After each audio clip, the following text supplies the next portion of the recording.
What's up, YouTube? Want to make a quick video about a noise I had on my TJ. Hopefully this saves somebody some time and trouble. So I had a noise and it sounded like a sloppy U-joint, a bad U-joint. And my passenger side front outer U-joint there had a lot of slop. So I rebuilt it. Still had the noise. I was like, what? It would only do it in four-wheel drive. And it sounded like when you're driving, it sounded like it was coming from like right up there somewhere.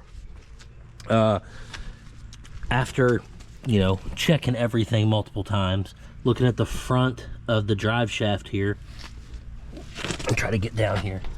Where are we at here? Right there. So check that, it was good. And I wish I'd have videoed the noise, but it just sounded like a loose U-joint. It ended up being the CV joint on the back part of the drive shaft here.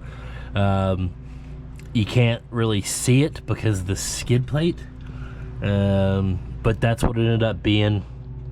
And we could just kind of tell when we jacked it up and we would spin that drive shaft there. We really couldn't tell exactly what the noise was, but you could hear the noise if you just spin the drive shaft. So you can get that drive shaft off the back there without removing the skid plate. It's probably a little easier if you do, but we were able to do it okay without it. And then just looking at the prices, you know, it looked like by the time you rebuild one of those, you can almost just get a drive shaft ready to go, which was what I was about to do.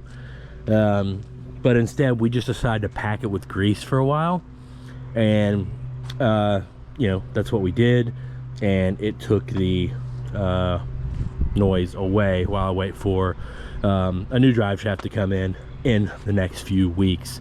It didn't seem like it wasn't crazy sloppy, like it was about to blow apart or anything, but it definitely just looked, one of the boots was ripped, and so it looked like all the grease had just kind of dried out and it got very noisy.